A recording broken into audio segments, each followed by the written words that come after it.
So I'm going to start with the first one, which is actually about investing in yourself and your personal brand and why that's important.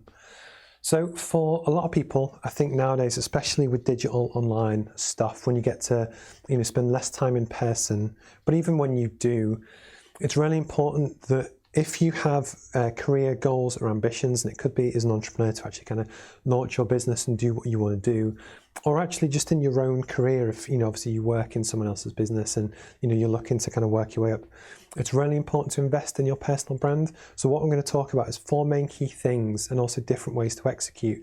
And the idea is just to kind of put it on people's radar for things to consider.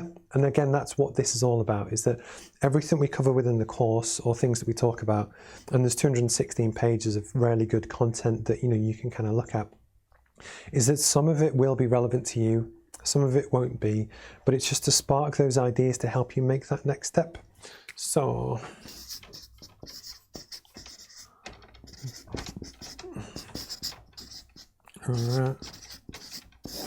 So in terms of your personal brand, what is it? So basically your personal brand is almost everything that people see you as, what they think about you, what they say about you behind your back, your appearance. And actually there's something called the ABCD model, which I'm going to draw out, which will make sense.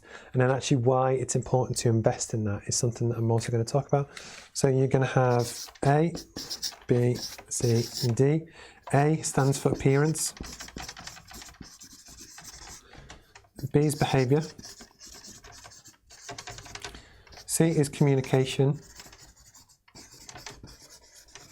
And D is digital. So I've just realized that my whiteboard is a little bit rickety, so I'll fix that for next week. Anyway, so in terms of your actual personal brand and everything else, really try and consider it in basically the ABCD model, because it just gives you a framework to kind of break down what can be quite a complicated concept, and there's a lot to kind of consider, into different things. So back probably about 10 years ago, there used to be in the UK, we have a show called Dragon's Den, which is similar to kind of Shark Tank in the US.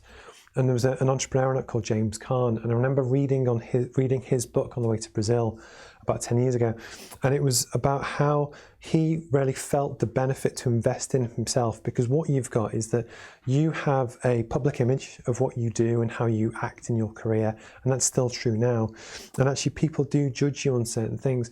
So in the same way that if you run a business and you have basically an investment portfolio, and basically an investment in the business to reinvest in machines and kit and physical stuff, you should also actually keep it in mind on how you're going to invest in yourself. And one of the good ways to think about that is all about your appearance. So for every different job has a different almost dress code, different expectations, that kind of thing.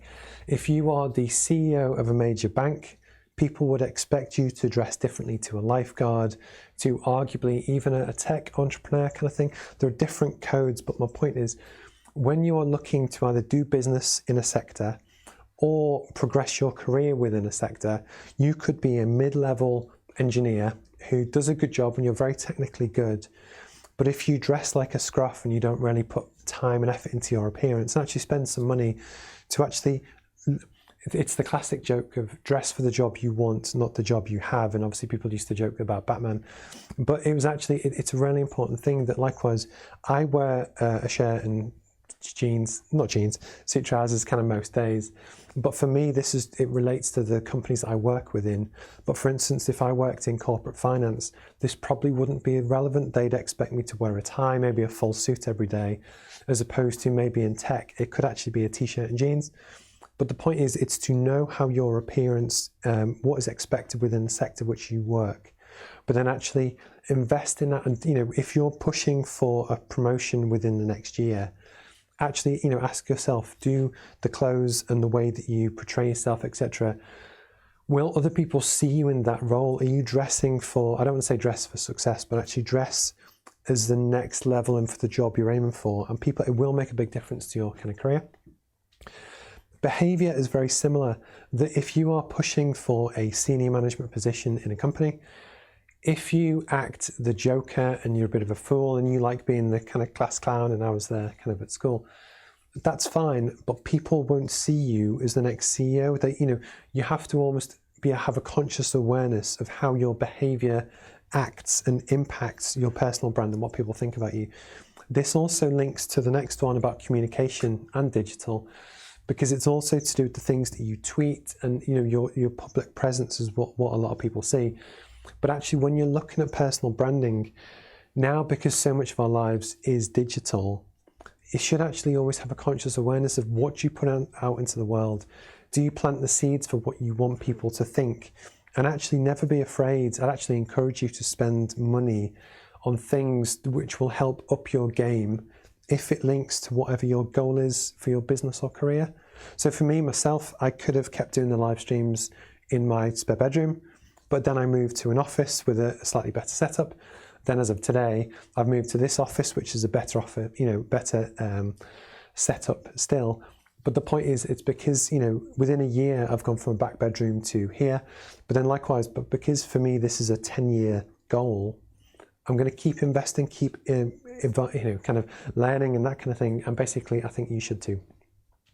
And yeah, if you're ever trying to think about your personal brand, the big one is actually just to consider, what do you want other people to think about you? And this is completely personal, but actually, if you want to be well respected and knowledgeable on a topic, and to be seen as a thought leader for your industry, you can actually control these things, but actually, be conscious of the content and what you communicate out. Demonstrate your knowledge and experience. I was approached by a guy called Lee Flanagan this morning about a brilliant social media workshop that they're running over the next kind of few weeks, because he's really good at it. So actually what he's doing, although they have a bespoke financial business, they're also really, really good at social media. So they're using it as a way to demonstrate authority and expertise on the topic, and almost they're embracing it. But the point is, you will see people that kind of go above and beyond to help their personal brand and almost their business brand in the new kind of world. And it's just something to consider.